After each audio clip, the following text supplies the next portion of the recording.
Pessoal, então, boa noite a todos. Bem-vindos aí ao nosso terceiro encontro sobre o inibição, sintoma e angústia, né? É uma leitura que a gente começou há 2 semanas. Estamos ainda na parte 3, né? Mas eu acho que está avançando bem. Ah, hoje o texto começa a ficar bem interessante. Eu já achava interessante as 2 primeiras partes, né? Mas tem gente que, enfim, prefere o texto mais para frente. De qualquer forma, nessa nossa proposta,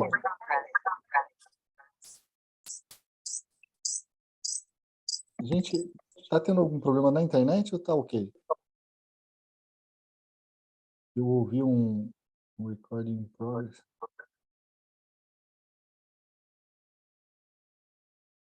Está tudo bem, né? Se tiver alguma interrupção, porque na aula que eu dei ontem, ah, do curso de Winnicott, a gente teve problemas com a conexão. Então, se a gente tiver algum problema hoje, vocês me avisem, sabe? Se estiver travando a minha imagem, minha fala, né?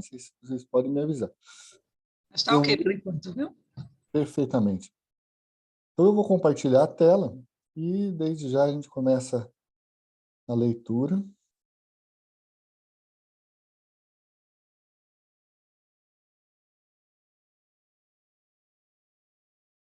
Acho que não.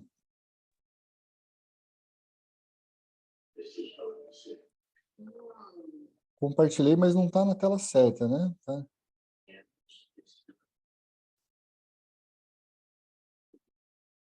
Vou tentar de novo.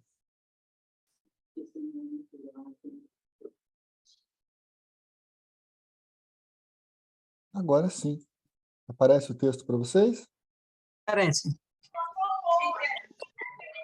Ótimo.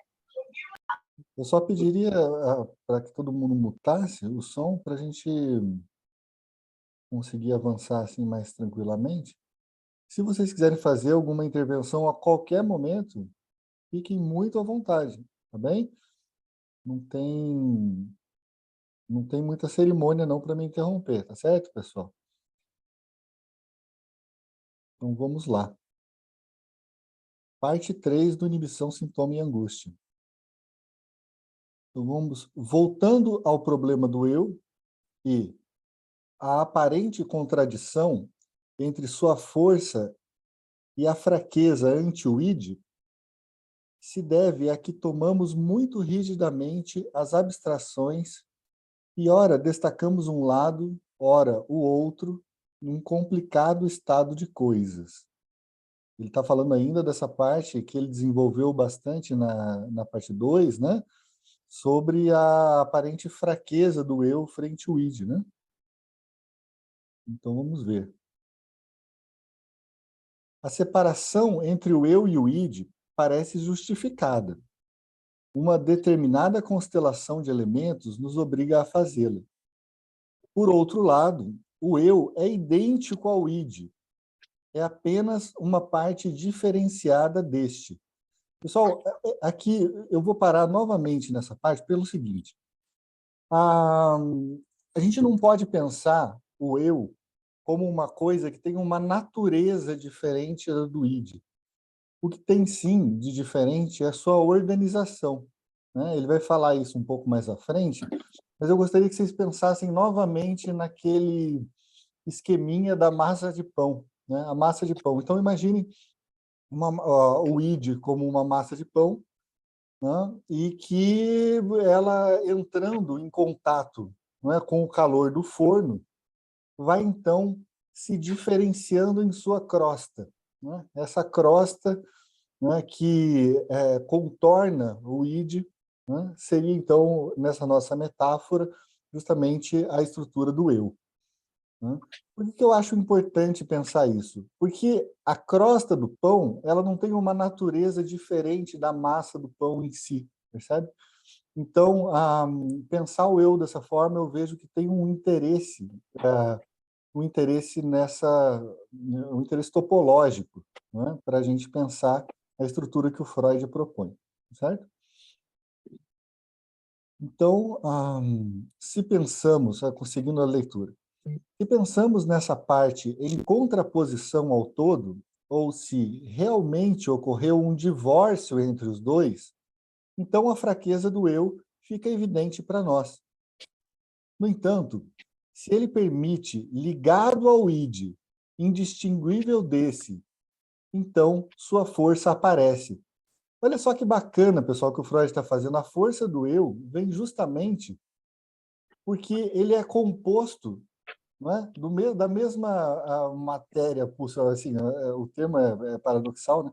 Mas da mesma matéria pulsional, né? Do id. Então, são essas energias do id que justamente animam o eu, né? Animam o eu, inclusive, dão força para esse eu, né? Então, é importante a gente pensar, gente, leiam também o texto As Pulsões e Seus Destinos, né? Vocês vão entender bem por que eu estou falando isso. A gente, inclusive, tem um curso, né, enfim, introdutório para as pessoas que ainda não estão muito familiarizadas com com os conceitos da psicanálise. E, bom, uma das primeiras aulas é justamente sobre a pulsão, né? Então, para que a pulsão constitua um narcisismo saudável, depois constitua isso que a gente chama de eu, né, na sua complexidade, né? Isso tudo vem dessas forças pulsionais, né? Essa coisa que fica entre o soma, né, e a psique, para o Freud, né? Então, continuando a leitura. No entanto, bom, acho que isso eu falei. Não. No entanto, se ele permanece ligado ao id, indistinguível desse, então sua força aparece. Semelhante à relação entre o eu e o supereu. Em muitas situações, eles convergem. Na maioria das vezes, podemos distinguir um do outro apenas quando se produz uma tensão, um conflito entre os dois. Vejam só, eles só são distinguíveis quando há um conflito. E olha que interessante, né? O supereu também é composto pela matéria do eu, logo, também é composto pela matéria do id. Ou seja, são todos movidos pelas forças pulsionais, certo? Então, é importante a gente pensar isso, porque muitas vezes o supereu fica com uma ideia meio esquisita de algumas explicações na psicanálise, porque fica parecendo que o supereu é aquele que tem juízo, né? É aquele que vem e fala para o eu, não faça porque isso está errado. Não, o supereu é um molequinho tirânico. O supereu ele é composto por energia pulsional e então ele causa uma série de transtornos, porque ele tem muito mais a ver com o id, né? na, na, no polimorfismo do id, né? Nas formas como ele vai adotando, na perversidade do id também, né? Que eles pode pensar em perversão polimorfa, e isso se dá e aparece também no superior, entende? Então é muito importante que a gente pense as três estruturas dessa tópica, né, da segunda tópica do Freud, como derivados do id, tá certo? Então, seguimos. No caso da repressão, torna-se decisivo o fato de o eu ser uma organização, mas o id não. Veja, então o eu, a diferença do eu, aí ele fala isso. O eu é justamente a parte organizada do id. Se vocês tiverem como grifar essa parte, eu diria que grifem, sabe? Seria totalmente injustificado imaginar o eu e o id como dois campos opostos pela repressão. O eu buscaria suprimir uma parte do id, então o restante do id correria em auxílio do atacado e mediria forças com o eu. Isso pode ocorrer com frequência, mas certamente não é a situação inicial da repressão. Vai falar sobre a repressão. Via de regra, o impulso instintual a ser reprimido permanece isolado. Se o ato da repressão... Trabalhasse, já era. Frente e disputa em torno do sentido. Pessoal, vamos mutar os microfones. Deixa eu ver aqui. Existe essa possibilidade de eu fazer em massa.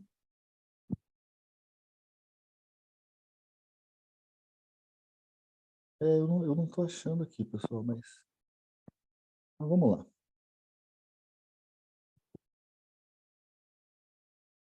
Então, via de regra, o impulso instintual a ser reprimido permanece isolado. Se o ato da repressão nos mostra a força do eu, atesta igualmente a sua impotência e o caráter não influenciável dos impulsos instintuais do id.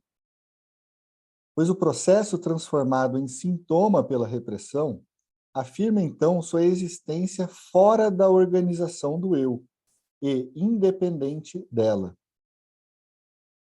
E não apenas ele, mas todos os seus derivados gozam da mesma prerrogativa de extraterritorialidade, digamos, e quando se encontram de forma associativa com partes da organização do eu, cabe perguntar se não atraem estas para si, expandindo-se com esse ganho obtido à custa do eu.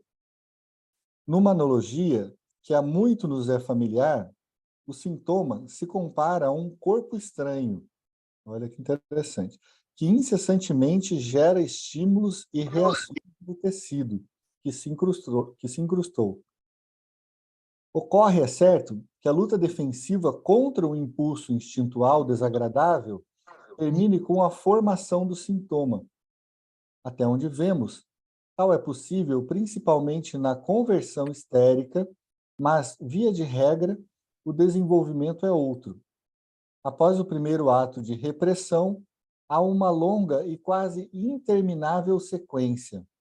A luta contra o impulso instintual tem prosseguimento na luta contra o sintoma. Essa luta defensiva secundária nos mostra duas facetas de expressão contraditória. De um lado, a natureza do eu o obriga a fazer algo que temos de ver como tentativa de recuperação ou conciliação. O eu é uma organização, baseia-se no livre intercâmbio e na possibilidade de influência recíproca das partes que o compõem. Sua energia dessexualizada revela ainda sua origem no empenho por ligação e união. E essa compulsão à síntese aumenta à medida em que o eu se desenvolve. Gente, aqui eu grifaria essa parte de que a compulsão à síntese do eu, na medida em que ele se desenvolve, marca o psiquismo. Veja, o que acontece é que o psiquismo tem dificuldades com representações não conectadas e com afetos não conectados que se expressariam na forma da angústia. Então, o trabalho do eu é justamente um trabalho de síntese. E o que seria esse trabalho de síntese? Bom, seria o trabalho de união daquilo que está desagregado no psiquismo a alguma cadeia psíquica. Percebem? Então, isso é muito importante porque o eu ele tem essa força, que é uma força que, como a gente viu, é proveniente do id, não é? Mas através de uma diferenciação gerada pelo contato com o mundo exterior, ou seja, com o contato com o princípio de realidade, esse eu passa, então, a desenvolver, não é? Sínteses e começa a agregar a sua organização, não é? Porque não é isso que justamente diferencia o eu e o id, é que o eu é uma parte que, por ter tido contato com as frustrações e com as dificuldades do mundo externo, né, acaba então gerando uma organização. Então, ele busca trazer para dentro dessa organização tudo o que cause desprazer, né? E aí ele busca então evitar o desprazer, tentando agregar aquilo que é angustiante para a sua estrutura. Só que acontece uma coisa complicada, porque na medida em que ele agrega essas coisas para a estrutura, ele precisa necessariamente fazer o que? Recalcamentos. E aí todo esse conteúdo que é recalcado volta no sintoma. Ou seja, o eu, então, ele coloca uma parte para a sua organização e aquilo que fica de fora volta como o retorno do recalcado, né? E aí, na formação de sintomas, bom, o sintoma também vai gerar angústia. Então, por isso que ele fala de uma luta dupla, não é? Contra os instintos pulsionais. Percebe? Alguém tem alguma dúvida até aí? Está indo bem? Como é que vocês acham? O Eduardo, vê se eu Pois não. entendi. Vamos dizer que o id, ele é o início de tudo, digamos assim, né? E por mais que a gente pense que existe uma luta entre id, ego e superego, na verdade é o contrário. Quanto mais eles estiverem, digamos assim, buscando o equilíbrio juntos, mais o ego realmente está fortalecido, é mais ou menos isso? Olha, eu diria que assim, quanto mais o ego está forte, né, mais ele tem condições de organizar o psiquismo. Essa organização inclui lidar com o quê? Lidar, por exemplo, com as angústias que vêm pela energia liberada no id, porque o que acontece, né? Na teoria do Freud, quando você tem um recalcamento, você tem aqui uma representação e um afeto. Então, imagine que, por exemplo, esse afeto e representação seja o seguinte: a pessoa tem um afeto agressivo ligado por uma representação de, por exemplo, matar o pai, certo? Então, quando o eu faz um recalcamento, fala, não, isso não pode pertencer à minha organização, porque nessa organização isso não caberia. Isso geraria angústia demais e provocaria uma desorganização do eu.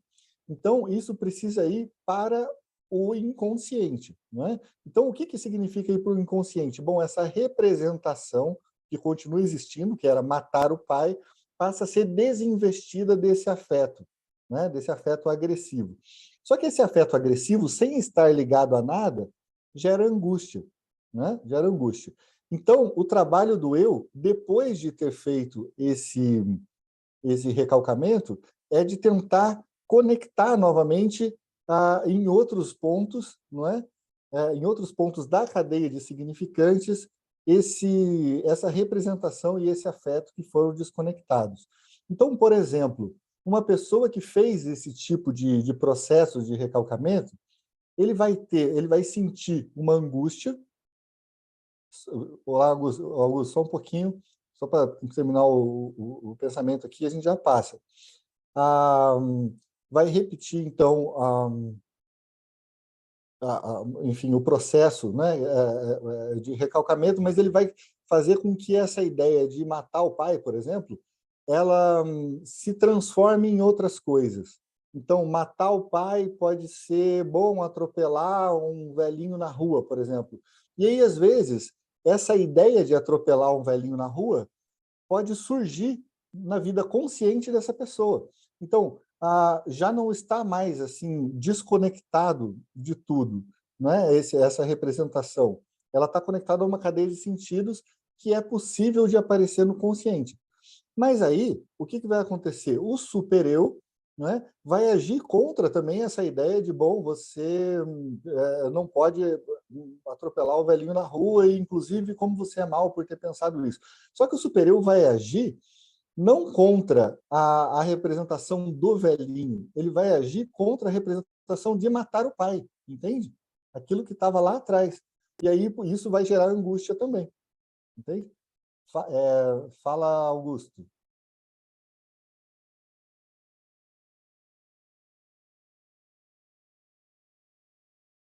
Augusto, está com a mão levantada.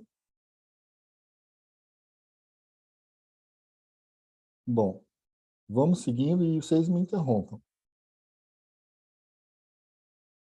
É compreensível, então, que o eu busque eliminar a estranheza e o isolamento do sintoma, utilizando todas as possibilidades de vinculá-lo a si, de alguma forma, e de incorporá-lo à sua organização mediante esses vínculos. Olha só, né, gente, quanto que a gente vê na clínica a pessoa fazendo justamente essa incorporação do sintoma ao eu, né? Vocês, sem dúvidas, quem atende pacientes, por exemplo, pacientes obsessivos, né? O quanto vocês sabem como os pacientes obsessivos tendem a tornar alguns traços obsessivos como aquilo que eles acham que faz parte da essência deles, inclusive, né? Eles falam, oh, não, porque eu sou assim, eu sou super organizado, eu sou... E aí, bom, tudo bem. Isso faz parte de uma incorporação ao eu. Tudo bem? Bom, mas enfim, esse é um exemplo um pouco grosseiro, mas eu acho que para a gente ir avançando aqui, talvez sirva. Vocês façam as interrupções de vocês, tá certo? Sabemos que tal empenho já influencia o ato da formação de sintoma. O exemplo clássico disso são os sintomas histéricos, que claramente se nos revelaram como compromissos entre a necessidade de satisfação e a necessidade de castigo, como satisfações de uma exigência do super-eu. Tais sintomas participam do eu desde o início, enquanto, por outro lado, constituem posições e locais de irrupção do reprimido na organização do eu. São, por assim dizer, postos fronteiriços de ocupação mista, né? E olha, pensem, gente, eu gosto muito de pensar nessa ideia do eu, justamente como uma entidade de fronteira, não é? Uma polícia de fronteira. Agora, pensem que essa polícia de fronteira, ela serve muito como uma área extensa. Ela não é só um posto, né? Ela é toda uma área fronteiriça. O eu, ele era uma fronteira entre o interno e o externo, né? Entre o id e as forças da cultura, né? Então, o eu, ele tenta organizar essa bagunça que é o id contra outra bagunça que é a realidade, né? Então, o papel do eu é esse papel assim inglório, né? Um papel inglório de ser polícia de fronteira entre dois povos em guerra, né? Agora, é interessante que o Freud usa nesse texto, ele usou aqui no começo, essa ideia de extraterritorialidade. A extraterritorialidade, no direito, os que vieram do direito podem até me ajudar, mas é a questão de que você tem uma jurisdição própria, mesmo dentro de um outro país. Então, por exemplo, você tem um consulado ou uma embaixada dos Estados Unidos no Brasil, aquele território da embaixada dos Estados Unidos é um território norte-americano, sabe? Enquanto que, bom, então assim o Brasil não teria ali dentro do seu campo jurisdicional, embora aquela embaixada fique dentro do Brasil. O que ele está falando aqui é isso, que o id, o ego e o superego, eles possuem justamente embaixadas uns nos outros, né? E isso justamente acontece com a formação de sintomas, né? Você tem postos avançados de cada um no outro, que são simples derivações, são simples assim modificações feitas a partir da matéria do id, certo? Como satisfações de uma exigência do super-eu, tais sintomas participam do eu desde o início, enquanto, por outro lado, constituem posições e locais de irrupção do reprimido na organização do eu. São, por assim dizer, postos fronteiriços de ocupação mista. Valeria a pena investigar cuidadosamente se todos os sintomas histéricos primários são estruturados assim. Em seguida, o eu se comporta como se fosse guiado por essa consideração. O sintoma já está presente e não pode ser eliminado. Agora, é necessário haver-se com essa situação e dela tirar a melhor vantagem possível. Ocorre uma adaptação ao pedaço do mundo interior alheio ao eu, né, representado pelo sintoma, tal como normalmente o eu realiza diante do mundo exterior. Percebe, gente? A partir, então, da formação do sintoma, todo o trabalho do eu é para integrar esse sintoma à estrutura do eu, porque o eu é uma organização. Percebe? Isso eu acho que fica claro no texto, né? Eu acho que, às vezes, é superestimada assim, a dificuldade do texto, embora ela seja assim. É claro que a complexidade não é superestimada, mas para a gente ter uma primeira aproximação, parece que essa leitura vai servindo bem. Então, nunca faltam ensejos para isso. A existência do sintoma talvez ocasione certo impedimento da capacidade com o qual se pode atenuar uma exigência do supereu ou rejeitar uma demanda do mundo exterior. Desse modo, o sintoma gradualmente se torna o representante de importantes interesses adquire valor para a afirmação de si, entrelaça-se cada vez mais intimamente com o eu e torna-se imprescindível para ele. Olha isso, gente, que maravilha. Apenas em casos muito raros, o processo de enquistamento, na formação de um quisto, portanto, de um corpo estranho, repete algo assim. Pode-se também exagerar o significado dessa adaptação secundária ao sintoma, dizendo que o eu o adquire apenas para gozar de suas vantagens. Isso equivaleria a sustentar que um veterano de guerra teve a perna amputada para depois viver da aposentadoria sem trabalhar. Olha que curioso isso que o Freud está falando, né? Ele fala, olha que absurdo você dizer que a pessoa está se aproveitando do seu sintoma para incorporá-lo ao eu, né? O que está acontecendo é que, bom, o sintoma é um problema, mas é um problema com o qual o eu ele vai precisar se haver, né? Agora, é como uma pessoa que é um veterano de guerra e teve a perna amputada.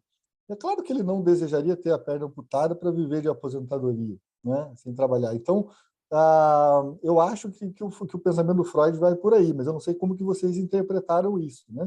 Se vocês quiserem, inclusive, falar, fiquem à vontade. Senão a gente continua aqui.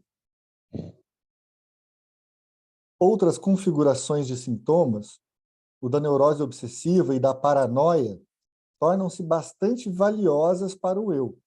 Não porque lhe proporcionem vantagens, mas porque lhe trazem uma satisfação narcísica que não obteria de outra forma. Os sistemas construídos pelos neuróticos obsessivos lisonjeiam seu amor próprio com a ilusão de que, por serem particularmente limpos ou escrupulosos, são indivíduos melhores que os demais. Os delírios da paranoia oferecem à perspicácia e à fantasia desses doentes um campo de atividade que não pode ser facilmente substituído. De tudo o que foi mencionado, resulta aquilo que conhecemos como o benefício secundário da doença no tocante à neurose. Ela favorece o esforço do eu em incorporar o sintoma e aumenta a fixação deste. Pessoal, se a gente pensar em termos de teoria social, há algo de bastante parecido com isso. A gente tem uma questão que é a seguinte. Muitas vezes, quando aparece no interior, no seio da cultura, por exemplo, uma enxurrada de imigrantes. Esses imigrantes trazem valores diferentes.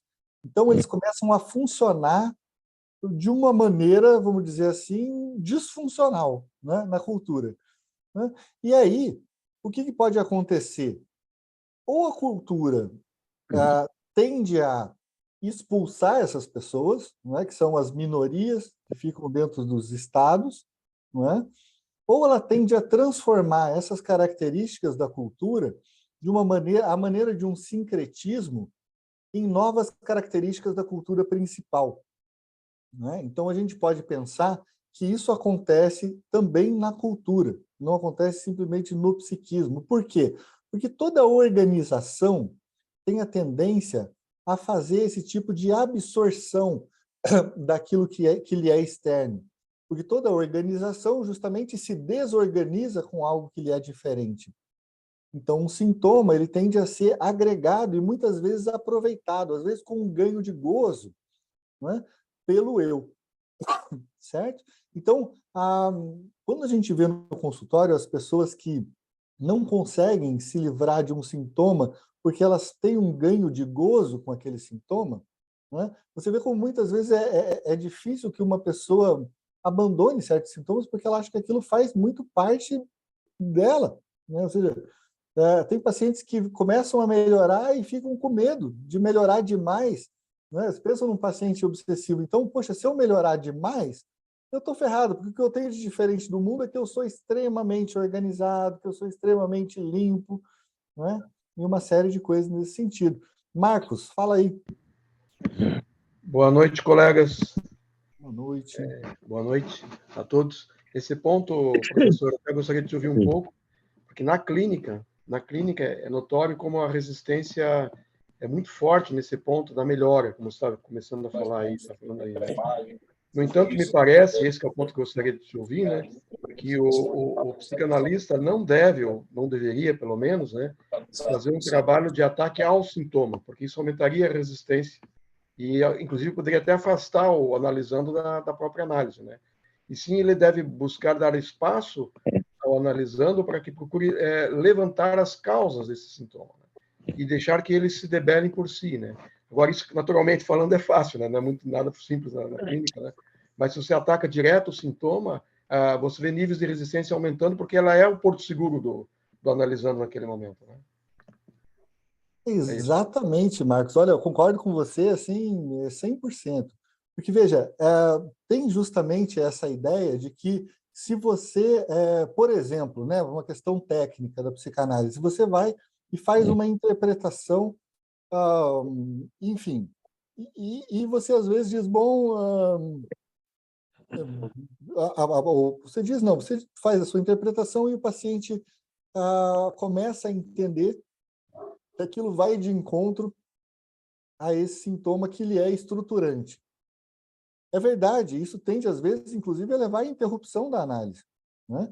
Porque a pessoa ela é tão conectada àquela sua forma sintomática, isso faz tanto parte do conteúdo do paciente, que, bom, caberia talvez a nós pensar, bom, mas isso é uma forma que está levando esse paciente ao sofrimento, de modo que eu deveria heroicamente salvá-lo?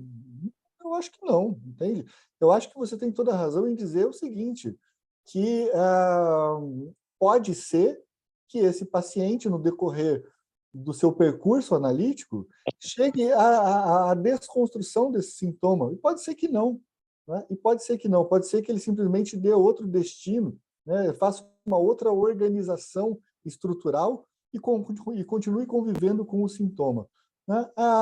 Em tese, né, uma pessoa assim, bem analisada vai conseguir, bom, lidar de uma forma melhor com seus sintomas, né? Não que ele vá se livrar de todos eles, né? Então, me parece que a ideia justamente passa um pouco por essa aceitação de funcionamentos diferentes do eu, aceitando muitas vezes que o sintoma é importante para aquele paciente, né? E ele vai ter o seu tempo para se debelar dele ou não, né?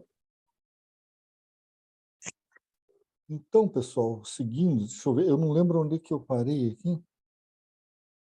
Acho que é facilmente substituído, né?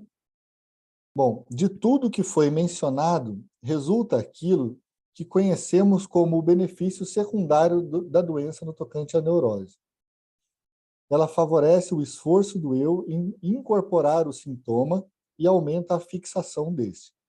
Quando buscamos prestar ajuda analítica ao eu em sua luta contra o sintoma, vemos que esses laços conciliatórios entre eu e sintoma atuam do lado das resistências e não é fácil rompê-los.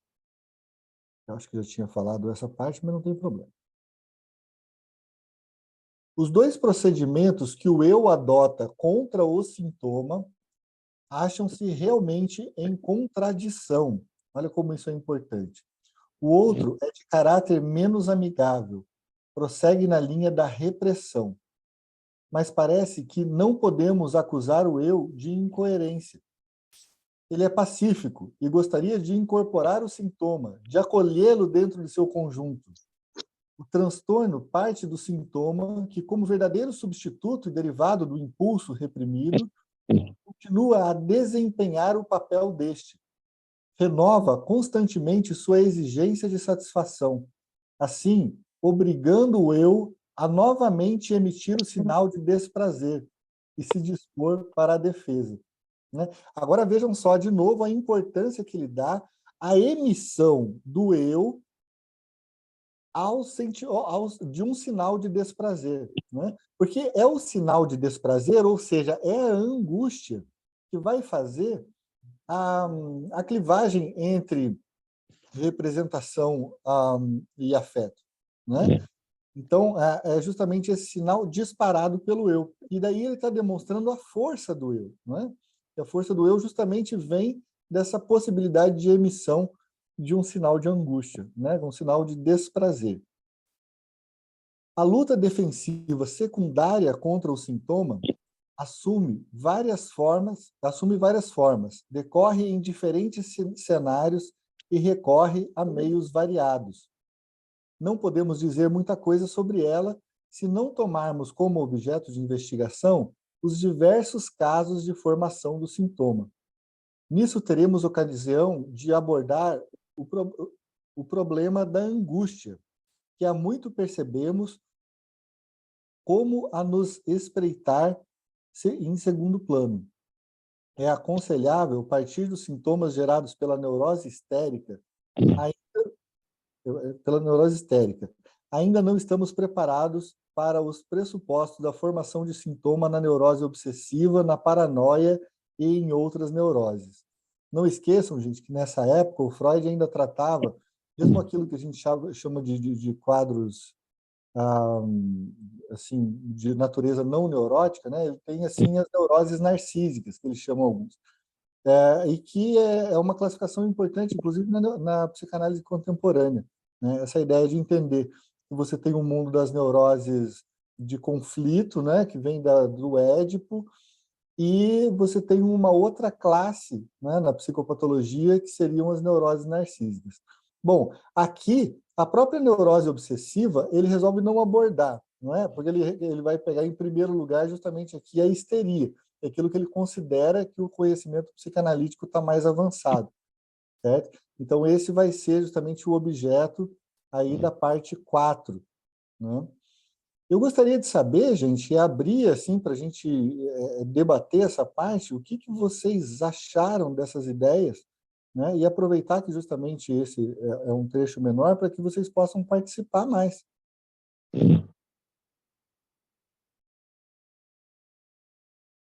O que vocês acham? Preferem que a gente continue a leitura, talvez passe para a parte 4, ou fazemos, então, uma discussão sobre o que a gente tem dito? Eu queria pontuar um aspecto, né? Que nessa questão da angústia, né? O Freud, em alguns momentos, não lembro qual agora, né? Aponta a angústia ou a ansiedade como causadora da repressão. Em outros momentos, a angústia e a ansiedade como causa da repressão, né? Isso. E me parece que as duas teses, em algum momento, podem contribuir. Eu gostaria de entender em que momento que Freud fez uma síntese disso, ou se é isso mesmo, né? As duas coisas contribuem, né? Eu acho que o que ele traz de interessante nesse texto é que existe um movimento paradoxal da angústia, porque é como você falou, a angústia, nesse segundo ponto, que é o que ele está usando agora, né, no texto do Inibição, Sintoma e Angústia, é esse sinal disparado. Oi? A angústia é esse sinal disparado, né, contra alguma pulsão do id e fala, bom, isso aí não cabe aqui na estrutura do eu. Então, o eu ele dispara justamente um sinal de angústia para aquilo. Por exemplo, a pessoa olha para uma pessoa que é da sua família e tem um pensamento incestuoso, né? Um pensamento inconsciente. Bom, então o eu lança um sinal de angústia e fala, olha, separa o afeto dessa pulsão, ou seja, tira essa energia dessa representação. E aí, só que o que acontece é o seguinte, em primeiro lugar, o eu lançou mão dessa angústia que veio de onde? Veio da cultura, veio do princípio da realidade e veio da incorporação desse princípio de realidade nessa entidade que é o supereu, né? Então, o supereu, justamente, que é uma diferenciação do eu, é uma torção do eu, mas é feito da mesma coisa com que o eu é feito, né? Dispara, então, um sinal de angústia. O problema é que as pessoas acabam tendo, na psicopatologia, justamente um sofrimento enorme por causa dessas emanações do supereu. E aí elas ficam angustiadas muito tempo, né? Elas sentem aquele sentimento de culpa, né? Elas sentem um sentimento de culpa que elas não sabem de quê. Esse sentimento que não se sabe de quê, que é um simples desprazer, né? Mas que acomete o indivíduo, que acomete o sujeito, para melhor dizer, justamente vem do supereu contra uma representação que está se formando ali. E aí o que acontece? No momento em que há essa clivagem, né, então se você separa o afeto da representação, esse afeto livre vai gerar angústia novamente. Então não tem como fugir da angústia. Né? É um ciclo eterno. Então, o que acontece é que justamente aquilo que o Freud fala no mal-estar na civilização, que você não tem como se livrar do mal-estar. O mal-estar é inerente à cultura, certo? Júlia. Nossa, gente, que triste. Fiquei pensando com isso que você falou, Eduardo, como de algum jeito, talvez, o processo de análise é de desadaptar. Eu fiquei pensando assim, né? Se o eu vai se formando a partir do id, né? Com a realidade chegando, e ele vai se moldando a partir disso, e o sintoma surge um pouco por causa disso. Fiquei pensando também quando o Freud fala na moral sexual civilizada, né? Do tipo, ok, a gente tem que se adaptar à cultura, mas às vezes é além da conta, né? A gente é além da conta. Aí fiquei pensando também essa identificação, achei isso muito interessante, do eu se identificar de alguma forma, incorporar, né? Ele fala, não sei porque eu pensei, enfim, mas talvez também, né? Com o sintoma, né? Porque às vezes, sei lá, tem esse exemplo da limpeza, mas uma pessoa que se diz boazinha, né? É uma pessoa muito boazinha, e o processo de análise às vezes é sair desse lugar, né? E não sei, esse conflito com a cultura, né? Você estava falando do mal-estar também, né? Eu não sei, que tô aqui viajando, né? Isso, mas é uma maravilha, é por aí mesmo, Júlia. Eu acho muito interessante o que você disse pelo seguinte, a gente tem muitas correntes da psicanálise, muitas não, né? Mas a gente pode pensar assim, naquela corrente da psicanálise do ego, né? A psicanálise do ego tendia a fazer o quê? A sempre buscar a reorganizar o ego para que a pessoa se adaptasse à cultura.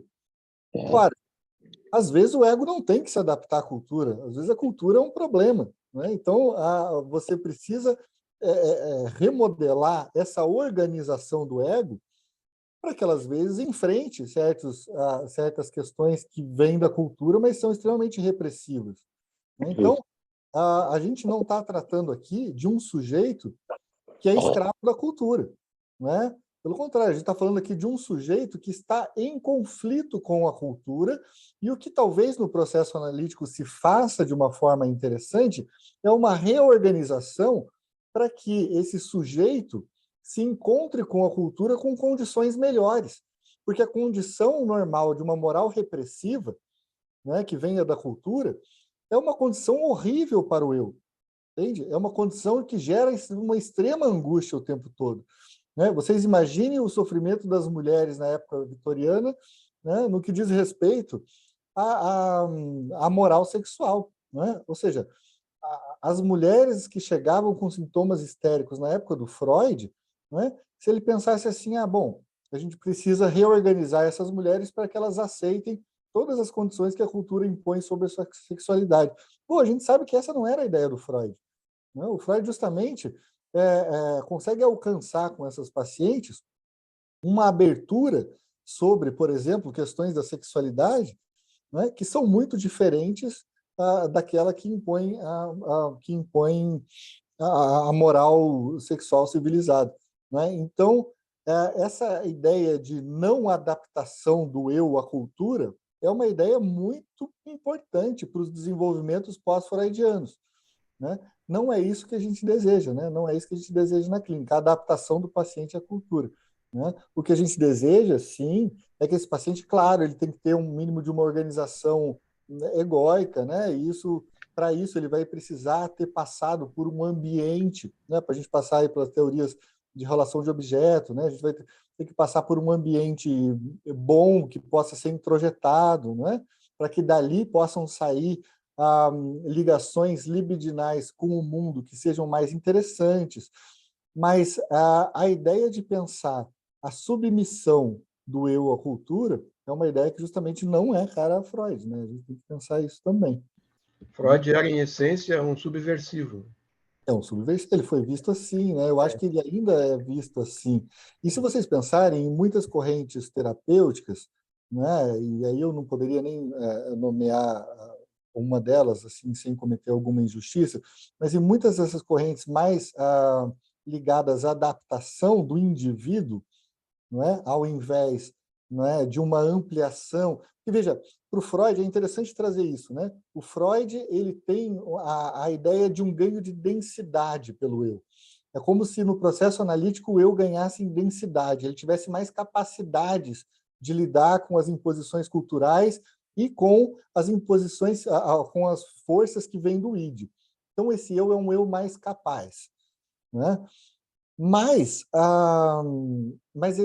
é interessante também a gente pensar na figura ferenziana sobre o eu, porque o Ferenczi ele traz uma ideia muito bacana, que é que ao invés de o eu ganhar em densidade, ele ganha em amplitude, né? Então esse eu ele se torna assim mais espalhado, né? Ele tem mais condições de estabelecer ligações libidinais com objetos, inclusive objetos da cultura, né? Então é claro que talvez o melhor destino da pulsão assim para o Freud e eu acredito que também para o Ferenczi seja a sublimação, né? Que é uma tentativa assim bem sucedida, né, de transformar assim a pulsão em algo aceitável pela cultura.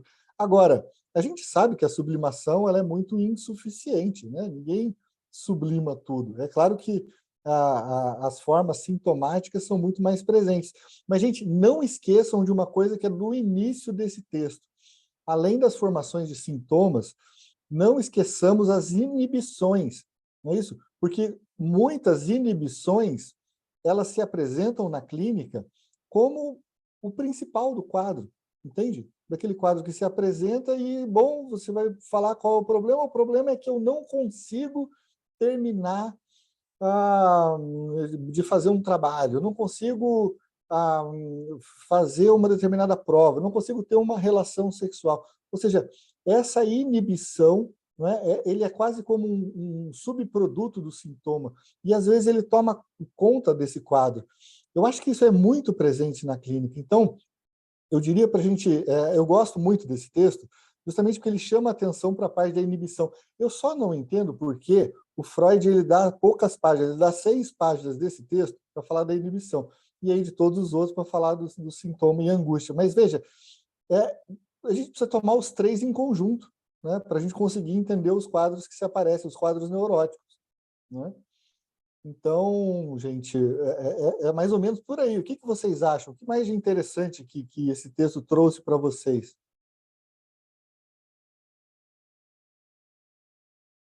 Gostei muito também dessa contradição do eu, né? Que ao mesmo tempo que reprime, também tem algo que quer acolher. Justamente. É muito curioso, porque, na verdade, a gente precisa pensar isso tudo, porque a gente pensa no eu, e um grande erro assim, assim das pessoas mais iniciantes assim, na teoria psicanalítica é pensar o eu como uma almazinha pensante, assim, que faz um juízo e falar, não, você não. É claro que às vezes a gente usa essas figuras, né, para, enfim, para facilitar didaticamente, mas isso tudo é uma figura do nosso imaginário, né? O que acontece é que a gente precisa pensar esse eu como uma estrutura que automaticamente gera certos resultados. Agora, não quer dizer que esse resultado seja bem aceito pelo eu. Ele precisa integrar aquilo que ele fez, aquilo que ele reprimiu, né? Então, eu acho muito interessante também esse caráter paradoxal da ação do eu, né? Em reprimir, mas ao mesmo tempo acolher em sua estrutura, buscar acolher em sua estrutura, né? E a gente pode pensar que mesmo esse sintoma que agora foi acolhido pela estrutura vai fazer com que haja novas repressões, mas agora de acordo com uma estrutura transformada, agora de acordo com uma estrutura que é nova, essa estrutura que inclui o sintoma. Percebe? Então o eu se transformou com o sintoma. E porque se transformou com o sintoma, ele vai realizar recalques que ele não realizaria se não tivesse sido, se aquele sintoma não tivesse sido integrado ao eu, percebe? Ele se transformou em sua natureza. Em sua natureza não, mas ele se transformou em sua densidade, ele se transformou em sua organização e agora ele vai fazer recalques que ele não faria se ele não tivesse recalcado o que ele recalcou antes. Percebe? Como a coisa vai crescendo, e aí quanto mais sintomas a pessoa tem, mais ela vai mudando e mais ela vai fazendo recalques. É muito bacana essa estrutura aqui. Deixa eu ver aqui que a Letícia falou. Eduardo, se o eu é formado a partir do contato com os outros e com a realidade, isso é algo que só acaba quando morremos. Então, quando o eu deixa de estar em processo de construção, adoro essa pergunta, porque nunca o eu deixa de estar em construção. O eu é uma fronteira entre o interno e o externo, entre o id e o mundo, que está em permanente construção. Por isso que é muito interessante você pensar o eu como um devir, né? Como o Deleuze, o Guattari costumavam falar, que é essa ideia de, bom, a questão toda é que você precisa pensar os processos, você precisa pensar a máquina, você precisa pensar justamente os agenciamentos que se dão entre estruturas que são do eu, com o mundo exterior, que são do sintoma, com o id, você precisa pensar as diversas formas de maquinações, né, que ultrapassam a estrutura edípica.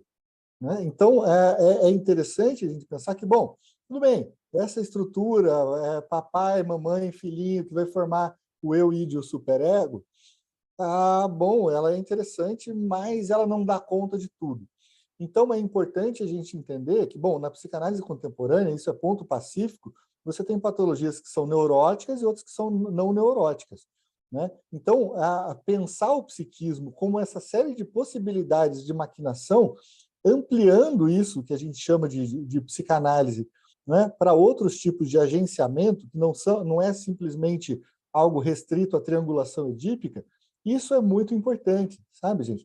Então, eu fico muito feliz que você tenha feito esse questionamento, Letícia, sobre o processo de construção do eu, né, porque ele justamente não termina, ele é um processo. Né? Ele é um rio. Bom, claro, a gente morre, esse rio acaba. Mas todos os processos do qual ele participou, então, facilitam a gente ter uma visão diferenciada, uma visão de devir. Fala, Júlia.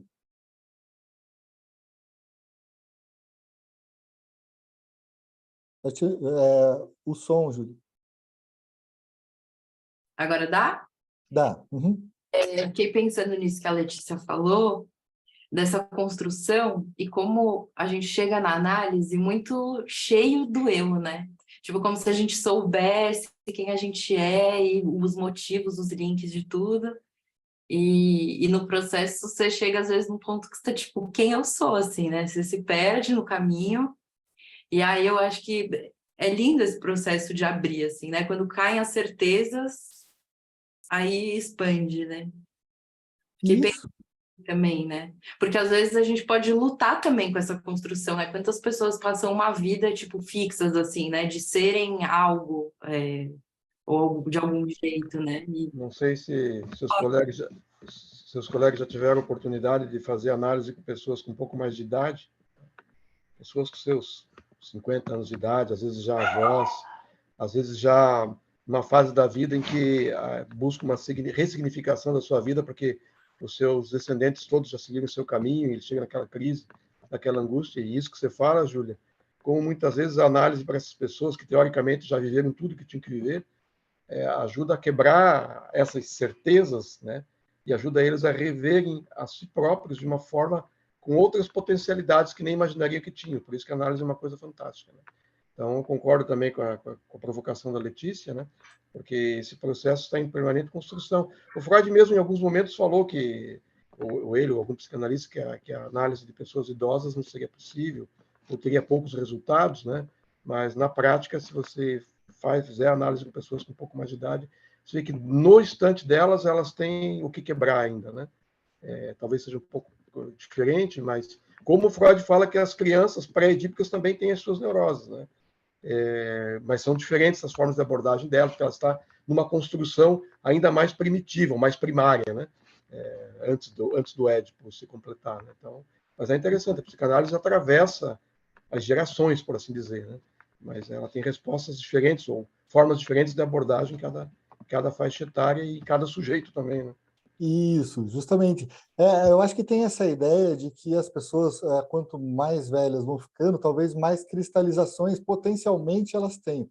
Mas não significa que você não possa desfazer essas cristalizações. Eu acho que o processo analítico está ali justamente para fazer deslizarem, né? Para a gente falar assim, numa linguagem mais lacaniana, deslizarem os significantes. Né? Então, você tem como fazer assim uma série de desconstruções ou rearranjos, tá, do eu frente ao sintoma, né?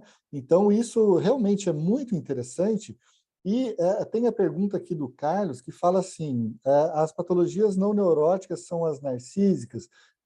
São.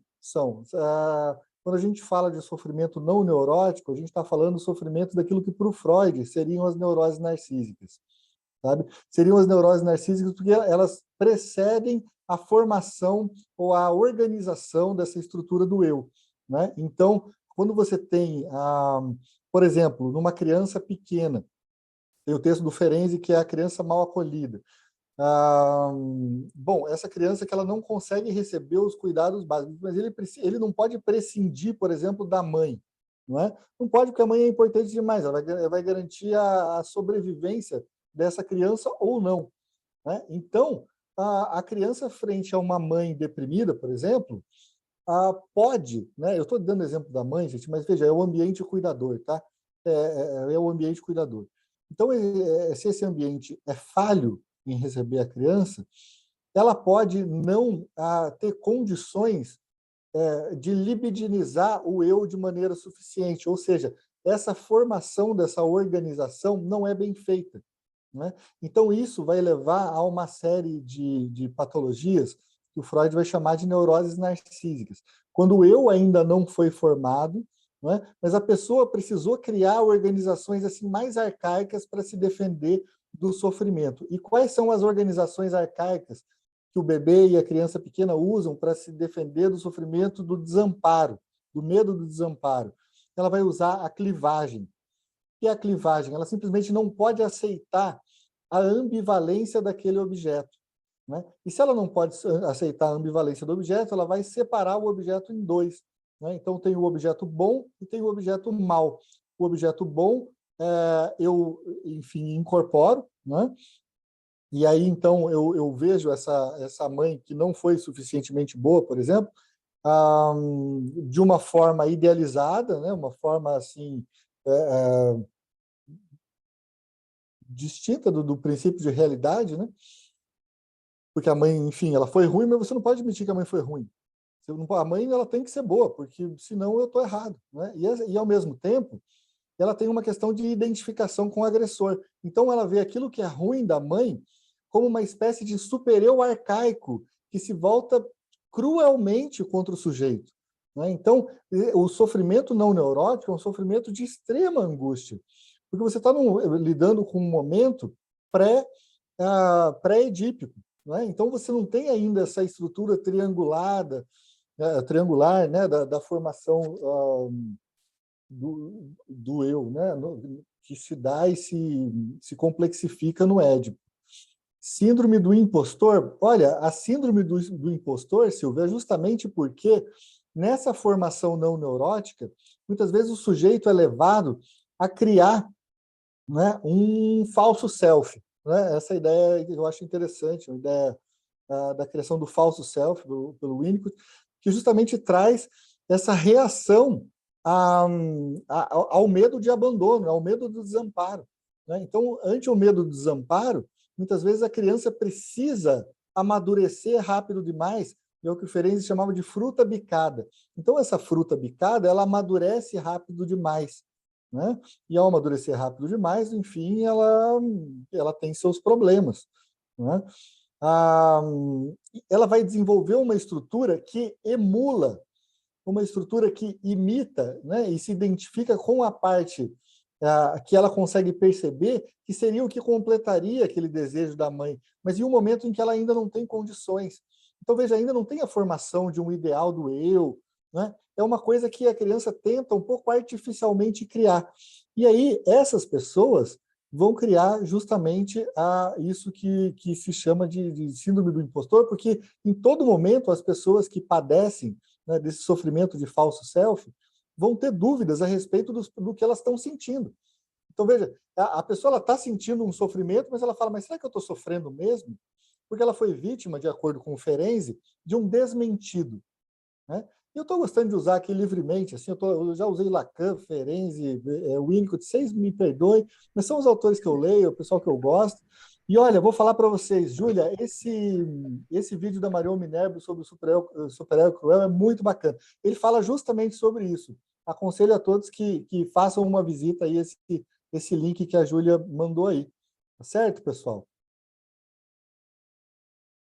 Então, gente, bom, chegamos aqui ao nosso horário. Eu gostaria de agradecer a presença de todos vocês. Eu acho que hoje foi muito, assim, muito válido, muito rico, assim, né, para a gente discutir teoria freudiana. Acho muito bacana que vocês tragam contribuições, sabe? Nos próximos encontros, continuem, justamente participem, né? Quem sabe mais gente aí traga suas questões para a gente ir discutindo. Eu acho que com isso a gente vai avançando nos nossos estudos. Certo, pessoal?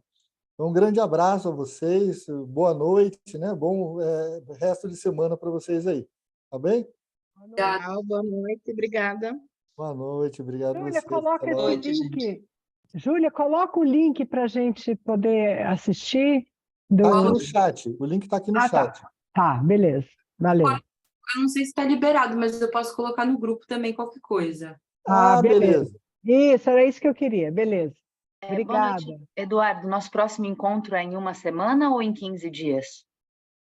Olha, a princípio é em uma semana, sabe? Se houver algum inconveniente, aí eu aviso vocês, tudo bem? Mas a princípio é para a semana que vem. Vamos tentar ir mais rápido nesse texto, porque tem muita coisa boa para vir pela frente. Tá, joia, obrigada. Grande abraço, pessoal. Até logo.